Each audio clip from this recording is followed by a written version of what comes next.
Today we're going to talk about how enzymes can influence a reaction's activation energy. But first let's review the idea that enzymes make biochemical reactions go faster. And in order to do that, they use a bunch of different catalytic strategies.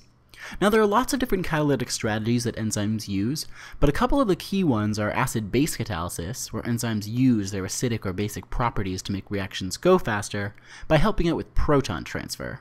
There's also covalent catalysis, where enzymes covalently bind a reacting molecule to help with electron transfer.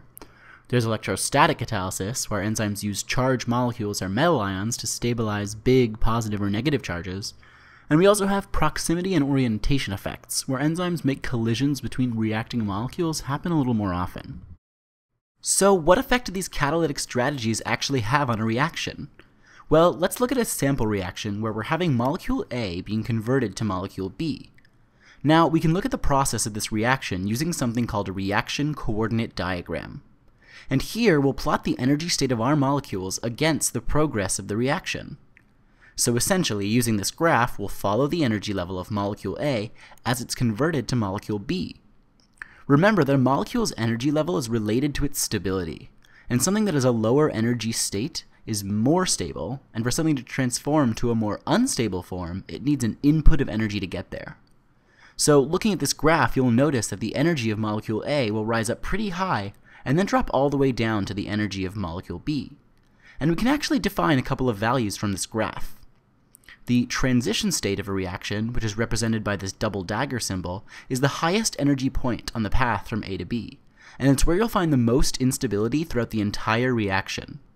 Now the difference between the energy level where we start and the top of our graph at our transition state is what we call the delta G double dagger, or the free energy of activation.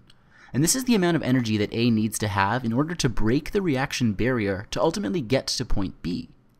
You'll also notice that there is a difference in energy between point A and point B, and we call this the standard free energy change for the entire reaction, and it represents the net change in energy levels between our reactant and our product, and it's also the energy that is released into the environment once the reaction is over.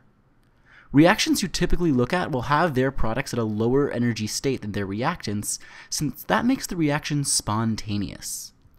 Now, it's important to recognize that it is the free energy of activation energy value, which is the difference between point A and the transition state, that usually determines how quickly a reaction will go.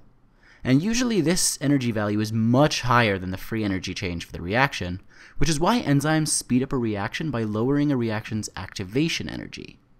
Now, I want to quickly point out that you may see delta G double dagger written out as EA in some textbooks, and you may see the standard free energy change for the reaction written out as E reaction.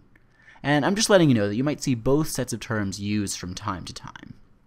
Now, let's look at an analogy to get a closer look at how this all works. And let's say there's a giant hill that you're trying to climb, and it's a pretty steep hill that goes up really high, but you need to get to the other side of the hill. Now, this would be a pretty scary thing on its own, since you would need to go all the way up and then all the way down the mountain to get to the finish line. But if I were to give you a shovel, then now you could dig your way through the mountain and not have to climb up so high. In this example, the shovel represents an enzyme, and the hill represents the activation energy barrier that prevents you from getting to start to finish.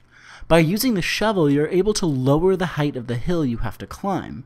But in both cases, it's important to recognize that you still started and finished at the same points. So let's go back to our example from before with our reaction coordinate diagram. But now, let's say that the reaction has a catalyst. So with the catalyst, the activation energy barrier that molecule A has to overcome in order to get to point B is much smaller.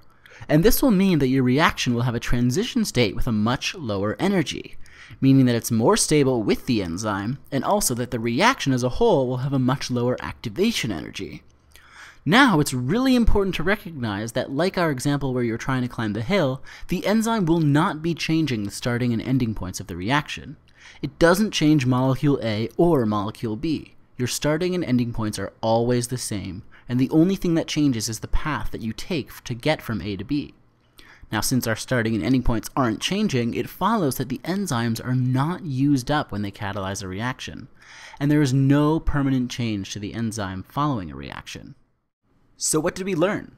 Well, first we learned that enzymes work by lowering the free energy of activation of a reaction.